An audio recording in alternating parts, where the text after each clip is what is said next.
Back to our, what did you call it? Fun Fridays. Well, Very excited to be chatting with you. Today, we're talking about, again, the difference between a team and just a group of individuals that happen to work in the same place. And we're going to hone in on vision and goals today. So, the difference between how a team actually does vision and goals versus how a bunch of individuals who work at the same place do vision and goals. A distinction when it comes to a team is a team cannot succeed without each other. So when you think of the concept, when people have the belief that if I'm going to succeed, it's up to me and move out of the way, let me do it, because they think they're the smartest, they think they're the most talented, they think they're the most equipped. They're not really building a team. They might have people who work with them or for them, but they don't have a team. A team is when you finally come to the realization that I can't do it without them. I can't get this project across the line. I can't win this game that I'm trying to play. I can't accomplish the outcome without these other people doing their part, which is really, really important. And so when you think of setting goals, if you set goals as a team, do you want to kick us off here?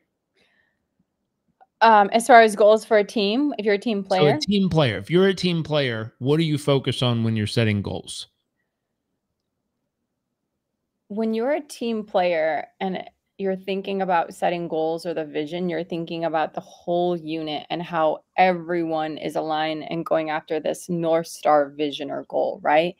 And again, it's not like if the quarterback was the only run doing all the plays on a football field, that would not work. There's a team that comes together and they have this play that they're all doing, and they have this overarching vision of, it's to get this many, like to get these points on the field or these yards on the towards the goal line, or it's something like we want to win the Super Bowl, and they all do. But if they don't all work together in doing it, it's not going to happen. And that's what's important too, is that you may all want the same thing, but if you're not thinking about how each of the parts together work together to make those plays happen, to make those wins happen, to make those playoffs happen and win the championship, it's not going to happen. It doesn't happen it's not an individual sport, it's a team sport. And so it's the same thing in any organization where someone may want to, get this promotion in their job or in their career path. But the best thing that they could do in doing that is thinking about the whole and how each individual person on the team actually creates us better together. That is, if you are working with, obviously, like top talent is important. If you are surrounded by, say, B and C players and you consider yourself an A player, the question would be, as a team player, it's not like, hey, I'm an A player and I'm going to go do this thing and forget about the rest of them. It's about, how can I help support and elevate my team to also perform at a peak performance level and really step up their game, right? Again, it's not, even if the quarterback is the best on the team by a long shot, it's not about them doing all the plays themselves to try to win the Super Bowl. It's not going to happen that way, right? Or if they're only thinking about their kind of their record or their stats, it's not going to work that way.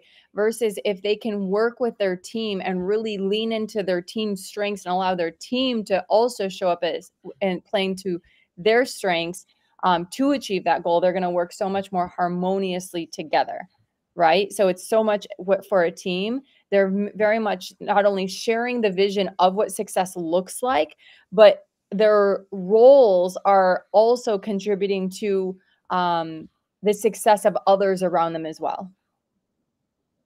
Nice. You thought I, you're like, you were worried I about. think, to sum this up, if you were an orchestra and you decided that you wanted to be the superstar, so you stood up tall and lifted your instrument above everybody else and put the spotlight on yourself, and you tried to create a symphony, it wouldn't work. There'd be one really loud horn in the middle of the room going, and to create a symphony, it requires the strings and the woodwinds and the drums and the flutes, and it requires everybody to play a part, and they all play a different part at a different moment. That's the other thing. It's the right person in the right position, and each position is required to win. To create a symphony, you need all the different parts to play their part. There's nothing worse than judging someone whose talent might be in the woodwinds, and you're judging them on how well they can play a drum. It's like, they don't play drums. That's not their talent. That's not their gift. That's not what they're good at. And you have to judge them based on their gifts. You have to judge them based on where their talent and their practice and their focus has been. I have a bunch of little cousins. One of my little cousins went to Juilliard for dance. If you've ever been to a ballet recital, they'd be the equivalent of one dancer trying to put on the whole production. And that's ridiculous, because they would go jumping this way and then sprint across and then come dancing the other way. And it requires an entire group of dancers to put on a show. And that's the piece. Everyone plays their role. So to sum this side up, a team player aligns their personal goals with the team's vision and works towards shared success. There's two parts of this that's really, really important. They figure out, and this is exactly what we're doing next week in the Core 4 Challenge group, is how do your personal goals align with the goals of the organization? There's some research done that says if your goals, and you can't find a way to connect your personal goals with the goals of the organization, and more importantly, do your personal values, what's most important to you as a person, how do those align with the organizational values?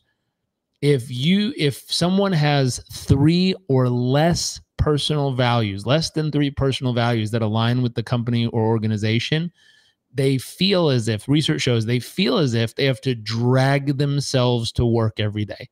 They have to force themselves to come work, because what's most important to them does not align with what's most important to the company. They have to force themselves to go do it. So if you're in a position where you're forcing yourself to go to work for some reason, it's most likely because your personal values don't align with the organization you're working with or the team you're working with. When someone has more than 3 personal values that directly align or correlate with the company's values, they feel compelled to work. If there's 5, 6, 7, or 10 personal values that are directly aligned with the company's values, they can't help but work. It doesn't feel like work. It feels like an expression of what's most important to them as a human being. And so when you can help your team align their values and align their goals with the organization, meaning when I help win at work, I get what's most important to me.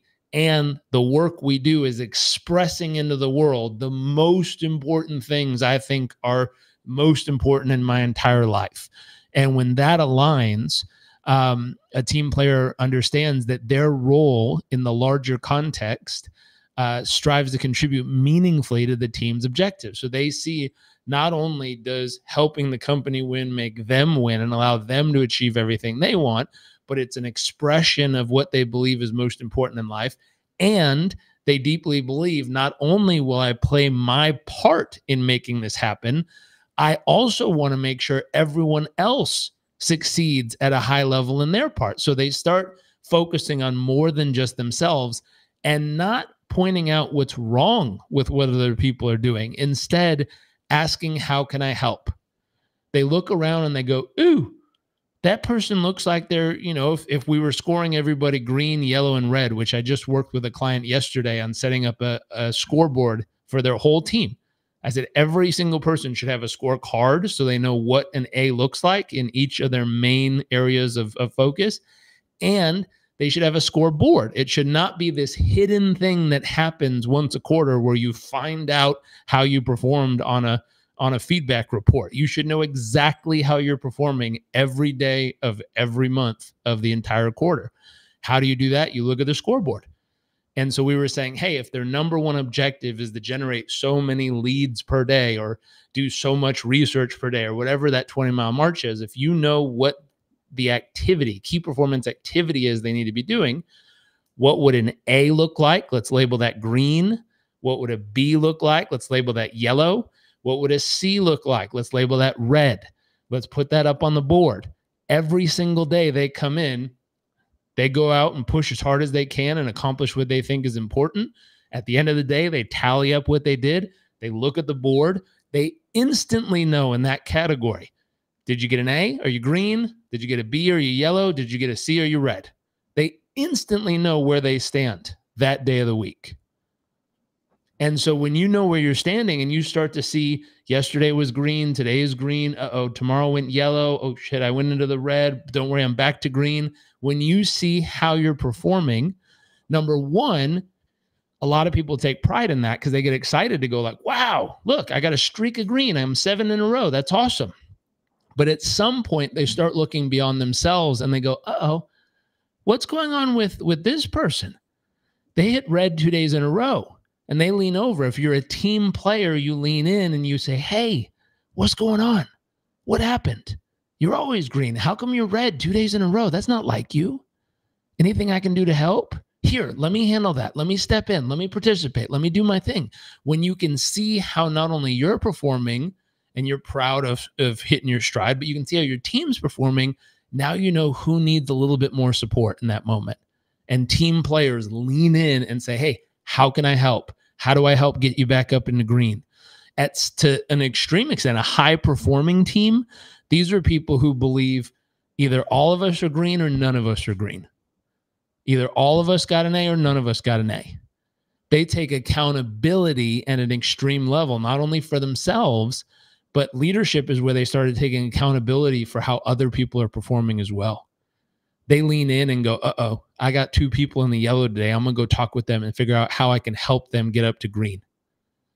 They start going beyond themselves, not just thinking about how they performed and what their stats look like. And so let me say it another way. A self-focused person prioritizes their personal goals, their personal vision, which might not always align with the team's objectives, but they don't really care.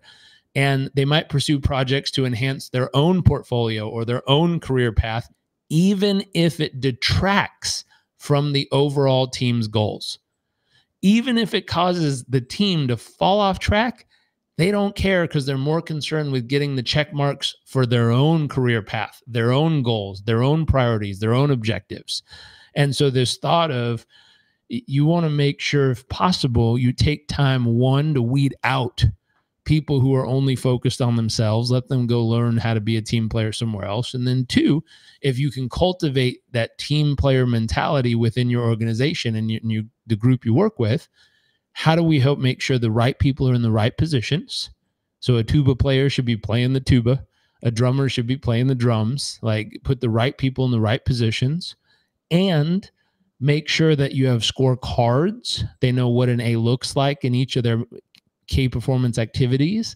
They know how they're measured, which are their key performance indicators, their KPIs. They know the standard they must hold up every day. And there's a scoreboard that they can clearly see their standings every single day. Imagine going back to sports. Imagine going to play a sports game and there's no scoreboard. You just go out there and try real hard and you say, well, who's winning and who's losing? And everyone goes, I don't know. We just, keep playing. We'll figure it out in the end. That's how most companies are. When you go talk to their employees, what's the score? It's the end of the quarter. Today's the last day of this quarter. What's the score? How'd you score this quarter? And they go, hopefully good. I mean, I have my review next week. I guess I'll find out, huh? No way. That's crazy talk. They should be so crystal clear of my performance. I've had, out of 90 days or whatever it is, 60 days of work, I've had 42 greens and 10 yellows and a couple of reds. But here's what I'm doing to make the reds better next month. And here's my plan. It should be so crystal clear in advance, way before a review ever comes. Back to you, love. Thanks for listening. I don't even know what to. Well, we were talking about team players versus individually. I know what we're talking about. You were talking about sports. I was talking about orchestras. Okay. I think you kind of covered it all. Where would you like to go from here? Well, it's Fun Friday. What's your Fun Friday tip of the week? Do you have any, have you been on any teams where specific to goals and visions where you've seen the difference in a team player versus a individual player or self-focused individual? Totally. And like, not an analogy, but like where in real life in a, like, let's say a corporate setting, how have you seen that play out? I've seen this gone wrong. I was on a sales team where everyone was paid commissions and everyone more or less was at each other's throats trying to get the sales in their bucket so that they got paid and they got points and they were the best. And so it was a highly competitive sales team where everyone's put against each other. The outside team is against the inside team. The inside team is against the outside team. No one's working together. And it just creates a cluster of a mess. And people are constantly fighting. No, that was my client. No, this is my client. It's a mess. And the solution to that is collaboration. So collaboration over competition. How do you get into a collaborative mode? How do you get into a way where you can align all the behaviors to work together? In that specific organization, I'm not sure what the answer is. Usually that behavior is a reflection of leadership. So whoever is managing and running the organization, they feel competition is more effective than collaboration. Therefore, that's why they built the culture that way. So stop there for a second. That's so important for everyone that's listening. If you are in a leadership role and you're noticing that your culture, and sometimes some leaders can't even see this, right? Yeah. But if the culture, say, let's look at some symptoms. So if you're a leader in an organization and you're experiencing these symptoms, maybe it's high turnover, it's fights or drama, it's constant, like, just stuff that's not really focused on the higher vision and how we are working together to achieve it. Your team's constantly burning out. Yes. When you're experiencing that, it is very telling that your culture is not a collaborative team playing type of culture, right?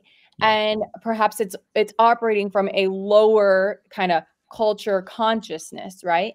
And so what that is a reflection of leadership. The culture of any organization, is a reflection of leadership, right? So what's important here is if your culture is not performing, is not a high performance culture, is not a team playing kind of collaborative culture where we're all in it together to get to this mission and make it happen, there needs to be some change in leadership, right? There needs to be, whether it's leadership development or some leadership coaching or some leadership training there to actually lead with the values of a high performing culture, right? And getting really clear on that. And truthfully, what's interesting, even though the leaders are what creates the culture of an organization, so that's very top down, to change the culture, to get input of what do we need to change, is actually comes from the bottom and rolls its way up.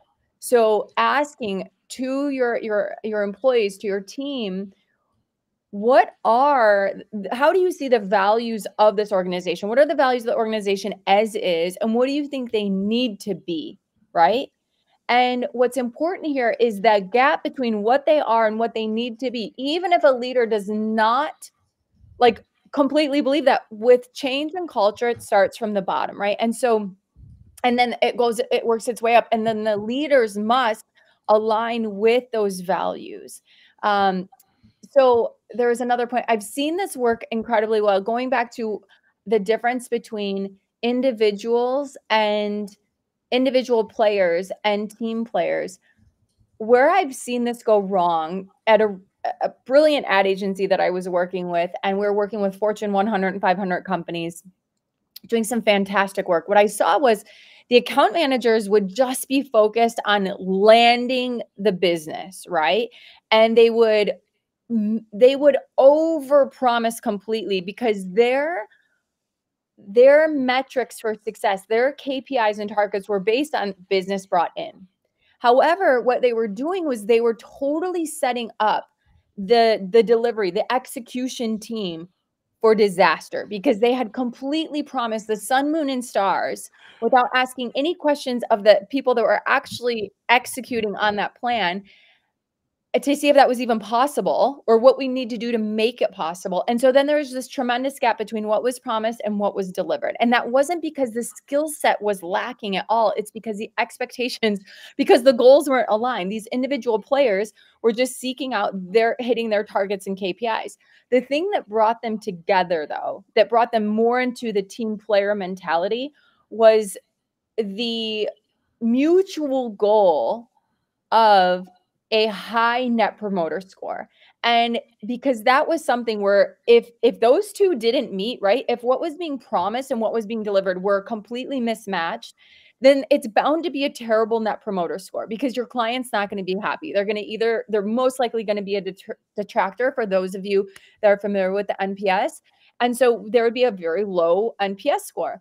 What happened was, by adjusting that gap and getting them to work better together, naturally the NPS score went up because the client was happier, because now it wasn't about just landing the deal. It was making sure that there was alignment and what was being promised and what was able to be delivered was completely aligned. So now you have people playing together instead of I'm just focused on getting the business and then totally setting up the team that you actually still work with for complete, like a total fire dog.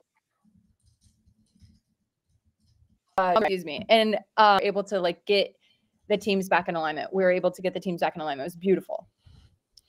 A great insight on that, just to reflect back, is making sure from the beginning you said, what are our organization's current values? How you find those is how people use their time and resources.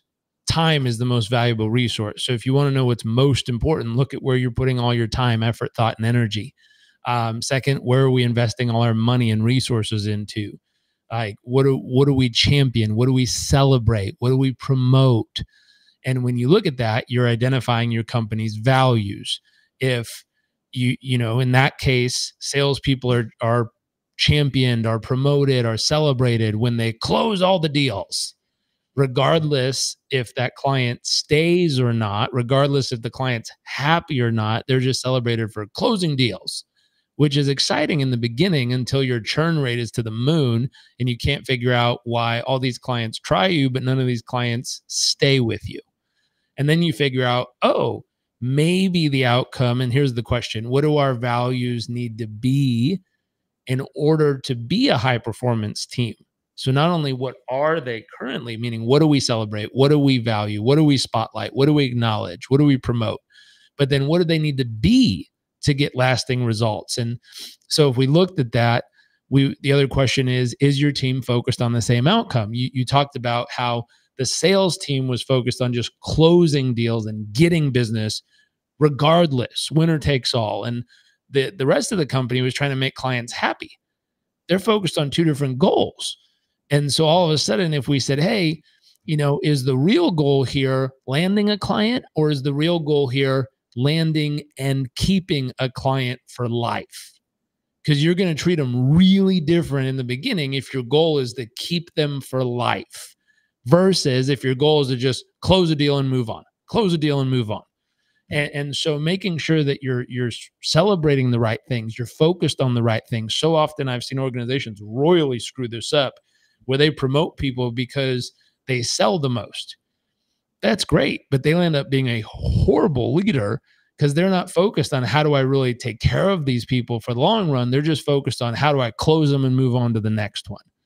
And so it's one of the biggest mistakes I've seen companies make that just kills the morale and culture. And then it creates that, what you said, that festering where everyone's pissed off and everyone's annoyed.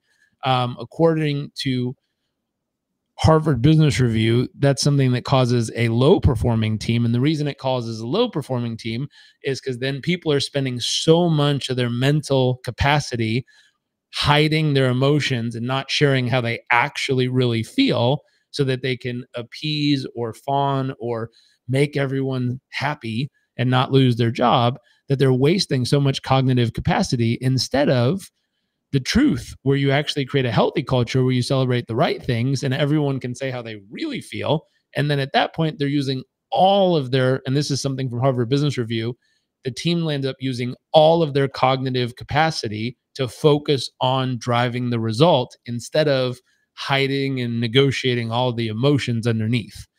And so to create that high performance team where people are really focused on it, it's making sure you're celebrating, acknowledging, and spotlighting the right things. And that comes back down to organizational values and culture.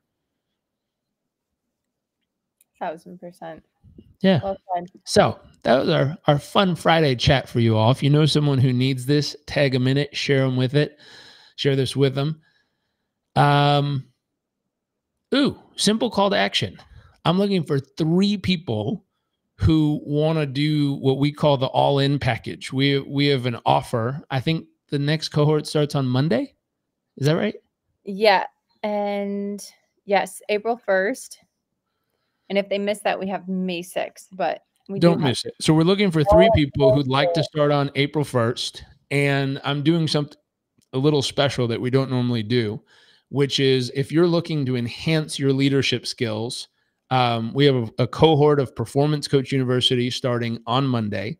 For people who pay in full, we have a special offer where they're getting the entire Performance Coach University training, which is ICF and BCC accredited. They're getting the weekly group coaching with Amanda, which is my wife, where she leads our coaches in strengthening their tools and practicing their tools and observing them and fine-tuning them. And then I decided to go all in. I said, the number one thing most people who want to start a coaching business lack is business skills. So I have a business accelerator that's normally $1,000 a month for 12 months. We're going to gift the entire year of the business accelerator to people who go all in and get certified in PCU. So you get 12 months of the business accelerator. Then I want you to have access to all of the best tools I have available. So we're taking an entire year of the core 4, which is normally $297 a month. $3,500 for the year. So like $3,500. We're going to give you that as well. So $12,000, $3,500. And you get all of it for just the investment. Then the business boot camp for coaches, which was originally built to help coaches build their initial foundation of their business. That is like another $1,500 or whatever we charge for it, $5,000. So all of that packaged up, I think it comes out to $15,000 or $18,000 or something. But it's just for the investment of going through and getting certified in PCU. So we're looking for 3 people who'd like that. If you're interested, just send me a DM that says all in package and I'll send you the details so we can get on the phone today and get you into the cohort on Monday. Okay, that was it. Oh, and the cherry on top. Every time you sign up for Performance Coach University, we get to gift. It's somewhere, we haven't decided yet. We're doing the numbers. It's somewhere between 1 and 5 teachers access to our Coaching Tools for Teachers program, which our belief is if we can get these tools to teachers, they can help affect young people in school from the very beginning with how to build a powerful transformational identity, how to overcome limiting beliefs, how to create powerful habits, all the things that if young people could get an early start on. My start was around 14, definitely transformed my entire life because I had access to this stuff early. The number one thing we hear from people who go through the program is, I wish I would have learned this earlier in life. And so you also get to donate somewhere between 1 and 5 copies of that to Coaching Tools for Teachers so we can give it to teachers and help young people get access to it. Our big target is to donate 40 million copies to teachers so we can reach 1 billion young people every single year with these tools. So if you want to join us, you're looking for the all-in package, all you have to do is DM me all in package and we'll get you the details, get you in set up for the cohort on Monday. Have a great weekend, everyone.